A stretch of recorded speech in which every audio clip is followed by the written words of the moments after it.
everybody, for episode 3 of Casual Coaches Podcast. Yes, we decided to move outdoors. We're poolside for this episode. It's a little warm, but it feels pretty good. Got a little bit of shade. You might recognize my two guests from the previous Casual Coaches Podcast. Nate Scott on my left and Michael Reiner on my right. We hope to have Anthony Winston this time, but that didn't happen. But we look forward to having him on a future podcast for sure, because he's one of those original knuckleheads, and I mean that affectionately, of course, that got me started on this idea to do this whole thing. So he's one of that crew. I look forward to getting him on here. We're going to do an NBA Finals recap, because episode 1 was taped right at the end of the NBA season. We talked about the NBA Finals, and we're going to talk about some other NBA topics as well. So, by the way, Michael and I are wearing these Dolphins jerseys because, we lost a bet. We thought Boston was going to pull it out, and of course they did not. So Nate's a big Dolphins fan. Yep. And we are donning the Dolphins jerseys for this evening. So I'm surprised Nate's not making any dolphin noises. We had a soundboard, and it was making the dolphin noises. So, I'd be hitting that little dolphin sound. But afraid I wouldn't be able to see the laptop screen outside in the sun. But, oh well. By the way, we have a sponsor. We have our first Casual Coaches Podcast sponsor, also Wellsville Cat, and thank you to Nicholas Fallure Thrasher, aka Crash, for sponsoring this episode. He has Auto Amazing Detailing. You may be familiar with that, and these guys actually know Nick, so you can vouch for him, right? Yep, great guy. And actually, I'm going down there here pretty soon to get my truck detailed, so I'm looking forward to that. Everybody raves about him. He does it all, so we appreciate him sponsoring us this episode. If you're interested in a sponsorship like this for this grassroots local regional podcast project, reach out to me and we'll get you set up, and we'll talk a little bit more about Nick and Auto Amazing Detailing later. So, all right, let's get right to it. So I gave you guys the agenda earlier. There's some random talking points here we're going to do, but of course this is the NBA recap episode. So. All right, so like I said, none of us, and Owen was on that first, my son Owen. By the way, I'm repping Owen's sneakerhead business from years ago, Unfinished Kickness. Dug out this hat, plus it's white so it reflects the sun. But he had a good time with that back in the day. But anyway, Owen and myself and Michael and Nate were talking about the NBA right before the finals started. And none of us got anything right other than the conditional prediction by Nate that I got to get that out before he says it. So, but he did pick the Nets to win it all. But we were all wrong. So I want to mention though, I was talking to Nate earlier that those guys, I love Barkley and Shaq and all those guys on NBA, and even whoever it is, Stephen A, whatever. Those guys get paid buku bucks to pundits, they call them. They get paid buku bucks to make these predictions, just like we do. We're doing this for kicks and no money, and actually we're in the hole at this point. But anyway, those guys are wrong all the time. It's like the weatherman. It's a great job, and they don't have to be right. It's just conversation. And like I said, even when they're wrong, it probably is more conversation than when they're right. So we got it wrong. But so we're going to talk about what happened there, and start out with what did Golden State do right? What did Boston do wrong for this outcome? So, Michael, go ahead. You'll start with. Well, I mean, as far as what I'm going to go ahead and start with what Golden State did right, and I think that was picking their spots. They would really they would wait to apply their pressure, especially in the late games of this series, especially with the press, especially what I saw in Game 5. Game 5 was probably one of the more dominant defensive performances I've seen in a long time. This is a veteran team who picked their spots, and when push came to shove, head coach Steve Kerr, thank you, sir, head coach Steve Kerr put Steph Curry in the game, and it was a huge success as a result. So as far as picking their spots and playing that press defense really benefited them. And as far as what the Celtics did wrong, I just think that the moment was too big. You saw Jason Tatum. He had turnover after turnover, and you can't win like that when your best player is, averaging 13 points a game and 4 turnovers. So, I mean, it's just that's the end of it. A veteran team against the young team. I think the Celtics might be back, maybe not a guarantee, but the Warriors just did what they do. Great, Scott. Yeah, we'll start with the Celtics. They turn the ball over way too much, especially Jaylen Brown, Jason Tatum, and then I thought their role players maxed out after game one when Grant Williams, Al Horford, and little backup point guard Derek White went like 15 of 25 from three. I knew after that it was. I mean, them shooting that good, them three together will be tough. I mean, I thought the Celtics played good even with them turnovers. You know, they put themselves in the game every game. So I give them credit. I think they will be back sometime. Like Mike said, it's not a guaranteed though, but they have the talent. And the Warriors, I just feel like that high pick and roll for Curry, I don't think Celtics did nothing to stop it at all. Like if I'm them, I'm blitzing Curry every single time and making Draymond Green be open. There's no, you know what I mean? I just don't understand that coaching scheme for them. But tip your hat to Golden State, even when Curry dominated the entire series except Game 5, and his teammates stepped up Game 5 when he didn't. And I feel like after that, you know, Game 5 where he didn't score and didn't shoot well, his teammates picked him up, and I just knew Game 6 it was over because he wasn't going to have two bad nights in a row. He's just too good of a player, too great of a shooter. All right, good. And we'll stick with you, Nate. How about Clay? How close to 100% is Clay, and will he ever be the old Clay? See, I like Clay because he used to be, you know, one of the best two-way players in the league. But, I mean, coming off the ACL, the Achilles injury, two major injuries, I say he is probably 80, 85%, and I doubt he becomes 100%. I do think having a full year next year under his belt in the season will help him. But as far as getting back to 100%, I don't see it happening. But if he can just get that jumper staying smooth, you know, getting in the lab, shooting the jumper, I think he'll be all right because Wiggins is their next two-way great there. So I don't think he'll ever get back to 100, but he'll be good enough to compete. Iron Mike? I'm a little bit confused as far as Klay Thompson's injury troubles because here's the thing. I think that Klay Thompson at 80% is better than most guys at 100, if we're being totally honest. I mean, really and truly, he's one of the most underrated cats that's ever played this game.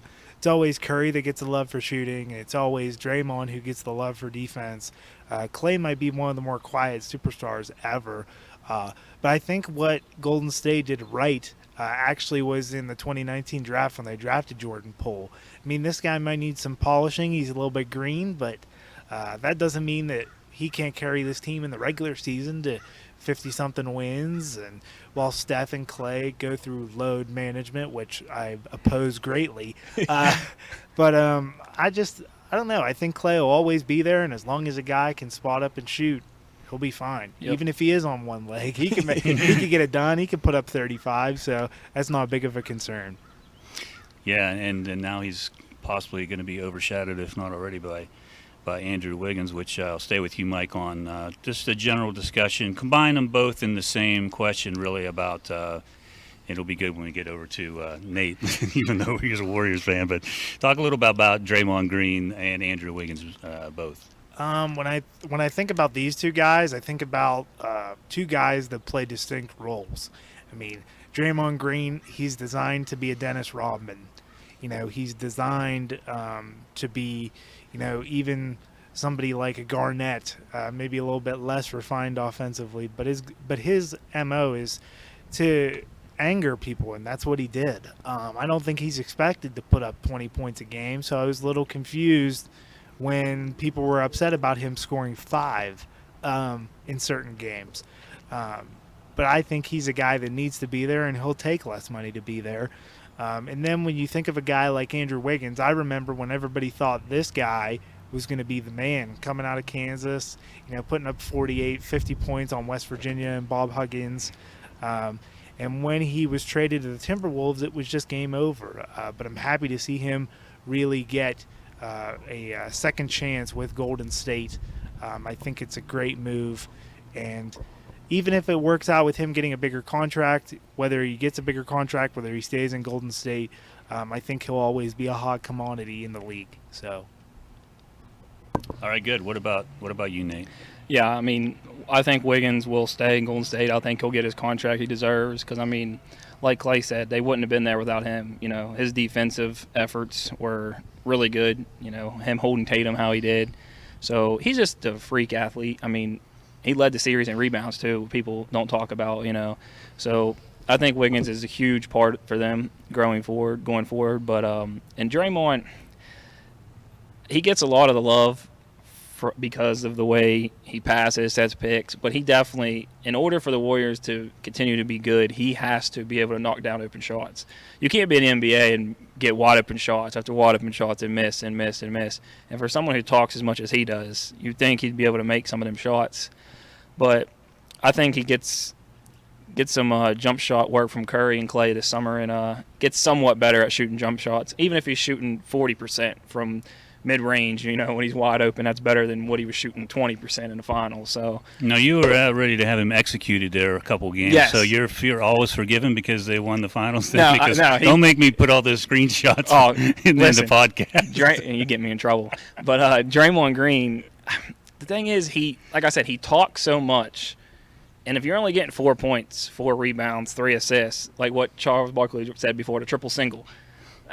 If you're talking all that junk, go out there and do something, And it wasn't like he was playing the best defense because he wasn't. He wasn't playing the best defense. He wasn't rebounding the ball as well. Like I said, he just talks so much stuff. I wish he would just lose some of that edge of the talking and get it focused on his jump shot.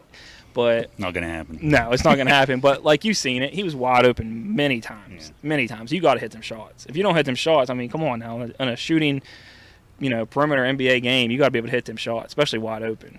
But his goal is to not necessarily score. He'll let the other guys score. Yeah, that's true. I mean, and he's a guy that gives that team a backbone.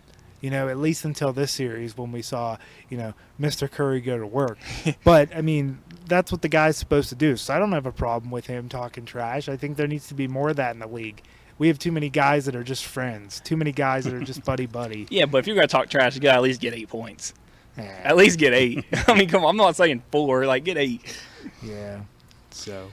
All right. Well, again, I wanted to say that I'm, acting as moderator this time, which works a little bit better, speeds things up. So I'm not actually answering most of these questions here, letting these guys carry the weight. But I will say that all I wanted was a Game 7. I didn't have any skin in the game. I said all along, I just wanted a Game 7 so the NBA season wouldn't be over. I would have been okay with the Warriors winning other than having to wear the shirt. But, we didn't get Game 7. But it was 6 good games. And overall, the playoffs themselves, early on at least, there were some really, really good games. Sticking with that kind of philosophy then, and it's kind of scary to think about it, but what about, and Mike, back to you, how does a healthy Wiseman change things, if at all, for Golden State next season? Well, I mean, I think he would get him more regular season wins. I don't think Golden State's going to be the 4 seed if Wiseman's healthy. This is a 7-footer that could rebound and that could stay firm. He doesn't even have to play 15 minutes a game. He could just be there as support. And I think that it would maybe get him 5 more wins in the regular season, but definitely a defensive anchor in the postseason. I mean, this team's only going to get better.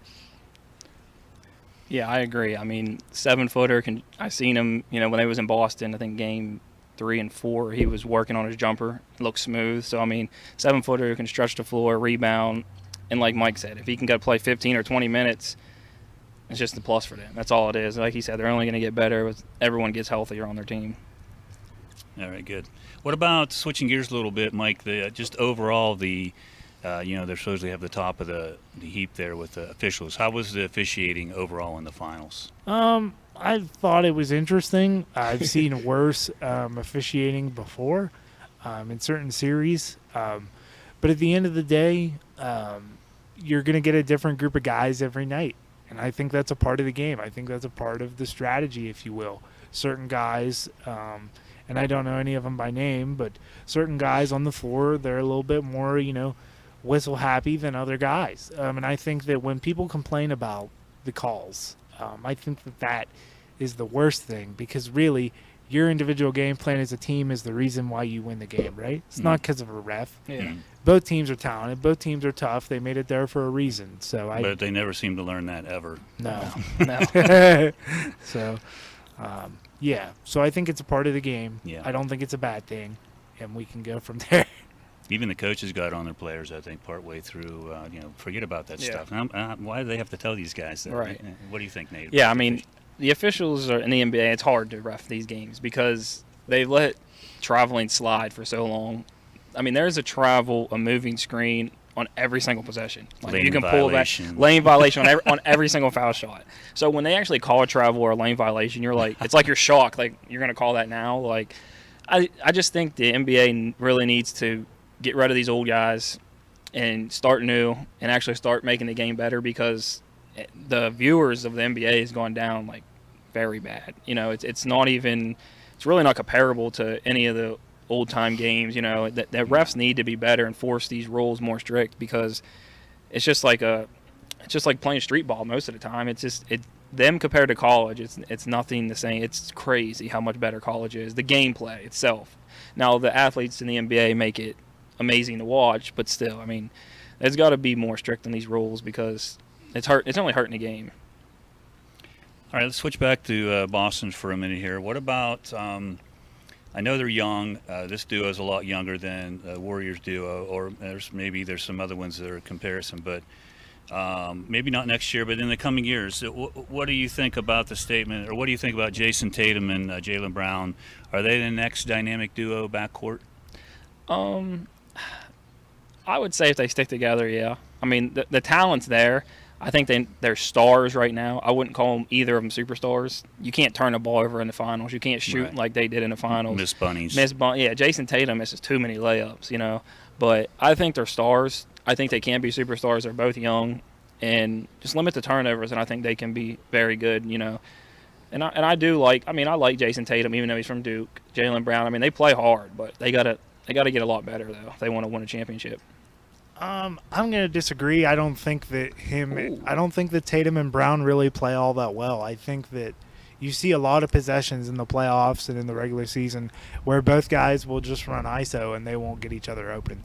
And there's so much competition in the league right now as far as guard play that I find it difficult to think that there will not be a young backcourt that comes along next year. You know, like, you know, you're Chicago with Levine and DeRozan. You got the Cavs, obviously, with Garland and Sexton coming back in the fray. You know, I mean, and that's just in the Eastern Conference alone. I mean, the Bucks will be back. You know, Heat, obviously, and wherever Kyrie Irving goes, if he decides to go back to the East, we don't know. So, I mean, as far as backcourts go, I think this team will be the same type of team next year, a physical team that'll beat you by slowing down in the half court. And how the Celtics are going to be, the Celtics will go as far as Tatum will take them. I mean, Brown's an excellent player, but Tatum's that guy that could take you from here to here. We saw that throughout the rest of the playoffs, but this series he didn't show up, so it's on him. All right, guys, good stuff. We'll pause here for to pay the bills that we don't really have, and that's our first sponsor, Nicholas Floor Thrasher and Auto Amazing Detailing. Now, they understand how dirty your vehicle. I'm doing my best Greeny impersonation here. How dirty your vehicle can get in the summer, from vacation trips to picking up the little ones from baseball, soccer, or even spilling your morning Joe on the seats on your way to the office. No matter what the mess, please don't stress. Let Auto Amazing Detailing clean it the best. And you can find them on Facebook through their business page. It's Auto Amazing Detailing. So check them out on Facebook or ask around. Lots of folks here locally know about Nick, a.k.a. Crash, including these guys can vouch for him. I'm heading down there next week, I believe, to get my truck detailed, so we'll report back on that. Also, we're lucky to have these two knowledgeable fellows here, of course, as always. We appreciate you taking the time to help us out. Michael also is affiliated with WKBN, which is always cool. And by the way, Michael's is covered up with that fabulous Dolphins jersey, but Nate's sporting the Casual Coaches podcast T-shirts. Now, I don't know if you saw my post not too long ago, but if you go to the website, which covers both of my podcasts, CrawfordPodcast.com, you can see on there right now that T-shirts of both my music podcast and my sports podcast are only $10, and that includes shipping. So I'll send one of those to you anywhere, or you can pick it up, but I'll send it local, whatever. That includes the shipping. So $10 for a quality shirt, screen printed out at Campbell, so you know it's good stuff. So check that out, and it helps us just kind of cover the cost of this equipment and various things like that. So, all right, I got a good one here that I'm going to throw at you guys here. Either you guys can police yourself as far as who goes first. I appreciate that. But okay, so listen up. Steve Nash Now, this is coming back from my age because I'm a lot older than you young fellas. But Steve Nash, John Stockton, Allen Iverson, none have a ring. Is Steph Curry the best point guard in the modern history of the NBA? And don't forget about Kyrie Irving, like him or not, and remember Magic Johnson and Isaiah Thomas were also point guards, and they have rings. So what do you think? I mean, I guess it's all up for interpretation what everybody thinks modern NBA history is. I mean, the 80s was not the dinosaur age, guys. I mean, it's Well, still thank you for that. it's still relevant. People love, I love going back and watching NBA hardwood classics of the old Laker games. Sure. As far as the best point guard in NBA history, in my interpretation of modern NBA history, it's Magic Johnson. I mean, he defined the Lakers. I mean, he made the NBA popular, and really his game still holds Along up. with Larry Bird. Right. Yeah. And that was my era. I loved as I grew up watching those guys. So Right, but I mean, I think that it's going to take an awful lot for Steph Curry to be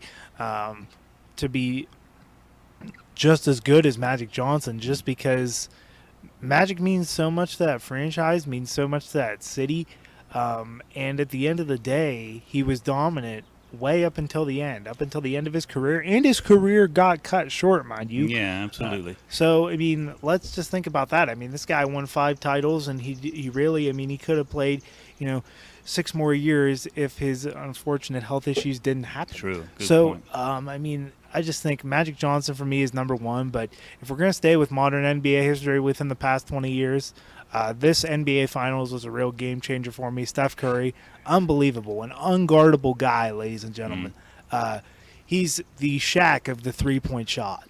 It is at your mercy, and you better bring 2 guys or else you're not going to stop it. I think that he's defined a generation, he's changed the game, and he's definitely better than all those guys that you rattled off. I mean, we love Stockton, we love Iverson, but did they really make you change the way that you approached a game plan? They didn't, and this guy does.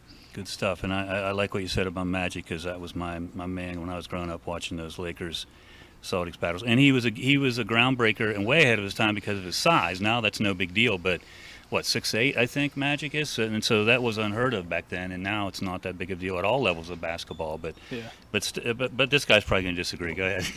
See, I'm torn between this because you always got to respect the greats, OGs they call them. But like Magic was unbelievable. Don't get me wrong, but I think Magic and Curry is going to be that debate of the best point guard ever. Unless the Warriors win it all again, then I think Curry might leapfrog him. But right now, it's like 1A, 1B for me. It's kind of like Jordan and LeBron. Like you can go back and forth, give both great points for both. But I mean, when Magic played, yeah, he was 6'8" and could make any pass. They was like, oh, we'll never see something like this. And then LeBron came in at 18 years old, did the same exact thing. And then you think of Curry, who's changed the entire game for the good or the bad. Every team is starting to do what the Warriors do. I don't know if we'll see another Curry. It'll be hard to tell. Maybe in 20, 30 years we might. But I just think Curry winning, without Kevin Durant just boosted him up, and everybody else can stop hating on him for, saying he needed Kevin Durant because he wasn't like he came out and averaged 20. He averaged 31 in the finals, 31, 5, and 5, But that's like I said, Magic, you could take him 1 or Curry 1. It's a toss-up for me right now. So I'm going to go with Curry 1A, Magic 1B. I know Anthony ain't going to like that, but he's going to have to deal with it. Right. He's not here to defend himself. And so. lastly, if you think about it and you say, like, Magic kept the game going on in the franchise for Lakers, Curry changed the whole entire franchise for the Warriors. I seen a stat a couple nights ago. Their revenue increased 100%. They're worth $5.6 billion for the franchise. They were worth not even close to that, 7, 8 years ago. So, I mean, he's done a lot for, the Warriors, moving to San Francisco in the Bay Area, getting out of Oakland. It's all because of him, really. You know what I mean? So he's done a lot, too, for the game. So, like I said, it's a toss-up. And it sometimes justifies maybe some of those salaries. That's Yeah, it makes money. But, okay, we're going to switch it up here. I got some random trivia questions here I'm just going to throw out at you. So Iron Mike, which player in the finals was the top high school senior in Wisconsin in 2014? 2014. Okay. I think actually 2 years. Or so I said high school senior, but I think he was the top junior and senior. In Wisconsin. Wisconsin high school. Okay. Played in the finals.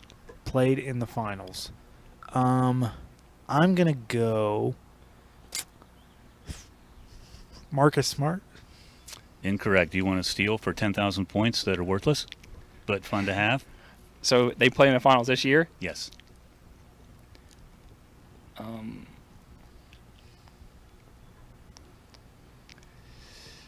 Make sure you pronounce his first name right. Is it Looney?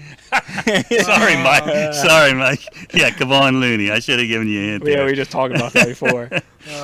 All right, so speaking of the Lakers, all right, we'll start with you, Nate.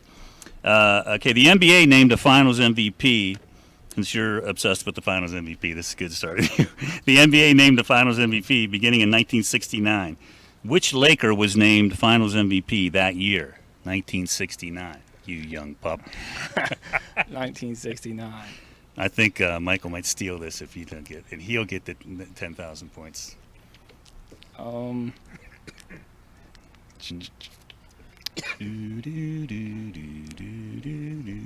Jerry West. That is correct. Nice call. Yes, nice. All right. Okay, Mike. Which NBA player has lost the most NBA Finals games? Which NBA player has lost the most NBA Finals games? You see the wheels are turning.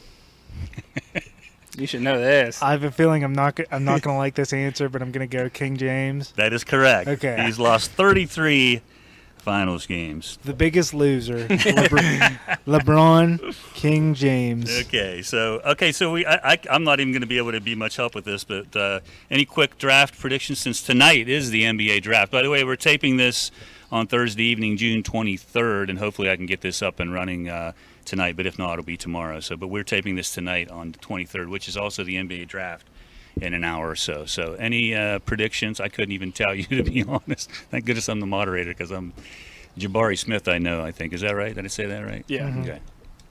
I think I'm going to go first and foremost. This is all I really care about. Who are the Cavs going to pick with Yeah, the 14th 14th pick? pick. Listen up, guys, as the wind picks up, because we're getting serious here. Hey, Wind feels good, though. right. Some great players have been picked in the mid first round Sure. area. I mean, Kawhi Leonard was picked and he was traded for George Hill. I mean, we might see something like that. Yeah. But from what I see a guy from Kansas here, a guy that won the national championship as the pick for the Cleveland Cavs, and that's Ochai Agbaji, a guy with a knockdown jump shot, and that's what the Cavaliers need, and what basically every team in the Eastern Conference and the NBA need is more knockdown shooting. We got a ton of teams that, like to throw up shots that go clank right off the rim, and we need some knockdown shooters up in here, so I'm going to go with the Kansas forward, because Cavs really need a forward. I mean, I love Chetty Osman. He's a scrapper, but he's not good enough to be a starter in this league. So come on in, Jayhawk. All right. Thanks for repping the Cavs there. Okay. Nate. He's Googling it. as we speak. Yeah, I gotta check these picks here. I think Magic's will take. See, I'm stuck on Paulo Banchero. I think he's the clear-cut number one, even though he's from Duke. I got to give him my credit there. But I think they take Chet Holmgren, even just because he played with his high school teammate Jalen Suggs. That's a cool story, But I wouldn't be surprised if Jabari Smith goes one either. Them three are the top dogs in the draft. And so them three can go in either order. And then the Cavs, I think they'll take A.J. Griffin out of Duke. He's another knockdown shooter. Or the kid from St. V's from Ohio State. Branham, I think is how you pronounce his last name. Yeah. From Ohio State, the forward. Them two guys, I think, will be nice for them if they can get either one of them. Anybody that could knock down a shot, because as we saw in that playing game against the Hawks, it was like everybody started making shots and then everything went ice cold. So, All right. I'm going to say, as a moderator, I'm going to say that Jabari Smith is his number one for the Magic, but we'll see what happens. Okay, so Mike, who gets their first ring, or do any of them get their first ring? James Harden, Chris Paul, Russell Westbrook? Are any of them going to get a ring? And if so, who first? No, none of them. None. None of them at all. They've had their opportunities. They're gonna go the way of the Barkley. They're done. They're done. I agree. Okay. None. All right. So before we get into hot takes, we'll try to keep this shorter, which I'm not sure if I succeeded or not. But anyway, okay. So I'm just going to say what two teams are in the finals next season. Nate. I know it's a long way away. Yeah. A lot of things can happen, but I'll give me the see if we can't butcher it this time. give me the Warriors and give me the Heat. Okay. I think there's a trade Miami brews for Kyrie, and I think he has a good year. Even though I'm not really fond of him anymore since my Nets pick Anthony Winston made me pick them. Just want to let everybody know. But I think the Heat trade for him. Again, he can't be here to defend himself. Yep, he can't be here. But I think the Warriors and Heat. Mike. I'm in a toss-up because I want to see Milwaukee and Golden State face each other. You know, the two teams that have just recently won the finals. Be good. But if I'm thinking about, the playoff matchups within the Western Conference, what I actually want to see, and I don't know if Memphis would do it, but what if Memphis decided to go get Kevin Durant? Yeah. Let's make things interesting, gentlemen. Sure. Whether they ran Kevin Durant out of town, whether he just left himself, one of the dumbest moves in NBA history, let's figure out who gets the last laugh here. So I'm going to go with, if I'm betting with what I think's going to happen, I'm going to go Golden State, Milwaukee, and we could keep it that way. But as an alternate pick, I would like to see John Morant and Kevin Durant. That has a good ring to it. Make it to the finals. It does. And play Miami, because I think Spoelstra deserves some love. So Memphis, Miami I'm betting with my heart pick, but if I'm betting with my brain, I'd like to go with some Golden State and Bucks. All right, and keep an eye on all the developments here coming up that you see from the reporting of the people who actually get paid to do this about things that might change and players going different places, which could throw that all off. But okay, so we're down to the hot takes.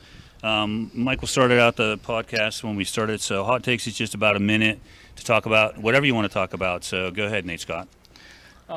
Let's first talk about Ryan Day and his recruitment with these receivers and Brian Hartline. I mean, you get 5-star, then a 5-star, then a 4-star, and 3 straight days.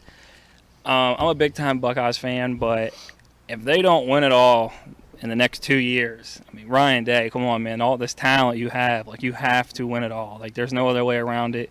You got to come out, you got to smack Michigan in the mouth this year. And I'm taking all bets that Ohio State will beat Michigan. So any of you Michigan fans that watch this, get at me. We'll have a nice little friendly wager. And I just think Christian Cap, a Michigan fan? Yes. Okay. He's scared to do it. He won't do it. He's scared to do it. Come on, Christian. But we're going to the game together, so it'll be fun. But like I said, if they don't win in the next 2 years with the recruits that Ryan Day has, they just paid that defensive coordinator big money. I mean, the offense is there, the receivers are there, running back, quarterback, the line. That defense got to get better. The talent's there. Defensive coordinator, it's all on him, because if the defense figures it out, I mean, that's number one team, them and Bama, every year, if they just figure the defense out. So let's get back to the Chase Youngs, Jeff Okudah days where they were locked down on defense. And hopefully, because I like Ryan Day, so I'm hoping he can get that defense turned around and get us a championship here in Columbus in the next 2 years. Did you hear that, Cavalier Masters? OH. That's right. I-O. There we go. Okay, go ahead, Mike. Well, I'm going to stick it with the football route here. Bill and I were just talking about this before we logged on. We really love the Steelers this year and every single move they made this offseason. And this is kind of timely here because Kenny Pickett just signed his rookie contract. But listen up, NFL, and listen up, all Steelers detractors right now. Kenny Pickett does not have to play a lick. I want to see him play in the preseason, and I want to see him compete for this job. But you know what? Hey, with all the stuff going on with the Browns right now, there's no guarantee that they will be who everybody who's going to be on paper is going to be out there on the field. Cincinnati coming off quite a high, making it to the Super Bowl. Maybe they might take a step back. Baltimore, they got injured. They're going to be back, but as we saw, injuries can make or break a team. I'm just excited for AFC North football, gentlemen. I'm ready for it. Yes, I agree. Just Steelers just signed Ogunjobi to replace Stephon Tuitt. the guy that got 7 sacks last year, and you got to believe he's going to be getting more with T.J. Watt on the other side. But anyways, I'm just ready to see the Steelers. I mean, they don't even have to win, for their first 6 games. I'm going to be patient with it. Oh, he's giving up already. I'm not He's giving up. I'm not giving up. I'm just cool It's as a disclaimer, just in case. I understand. I am as cool as a clam, Nate Scott. I mean, I'm wearing this Dolphins. Look at that. I'm wearing this Dolphins jersey, Nate, and I have to say, I mean, I feel better as a Steeler fan than you have to as a Dolphins fan right now. Yeah, you don't even have a crazy. Dolphins shirt on. We do. What's up You with are that? crazy. Trade you away, are crazy. Trade away the whole farm for a wide receiver who you might not even be able to get the ball to. You're crazy. Who? There I you just go. want to know who signed Kenny Pickett's contract. Was his agent signed for him? Because his hands are too small, so he probably couldn't hold that pen right. Well, I mean, hey, at least he could get the ball to the guys. I mean, Who? Claypool, who said he's a top 3 receiver? Come on now. Now Claypool. Now he's a story for another day. He'll be my hot take for next week. Hey, where's the Corey cutoff button? Don't make me use it. Because I don't even want to go into Claypool. He just bugs me. But yeah, he'll be my hot take for next week. Chase Claypool, if you're listening to this, Oh yeah, you're not going to want to. be. You're not going to want to next time because you're going to be my hot take, sir. All right, that's good stuff as usual, fellas. Thank you very much. Great Scott, Nate Scott, future Wellsville High School men's basketball coach, WKBN's Iron Mike Reiner. Thanks as always. And don't forget, we're sponsored this episode by Nicholas Fallure Thrasher, a.k.a. Crash, and Auto Amazing Detailing. So find them on Facebook, ask around. We appreciate that. Don't forget about you can have your very own Casual Coaches podcast T-shirt or Miller Green Music podcast T-shirt. Go to CrawfordPodcast.com. You'll see everything there is to know about this whole podcast project, which is just for kicks. We're having a good time, and we got lots of cool ideas coming up for both podcasts. So thanks, fellas, for sitting out here in the sun, poolside, that breeze. Hopefully that breeze didn't – I didn't hear a lot of mic noise, so hopefully there wasn't mic noise that we Should didn't be hear good. because it sounded pretty good. Yeah. So anyway, over and out. See you next time. See ya. Thanks, guys.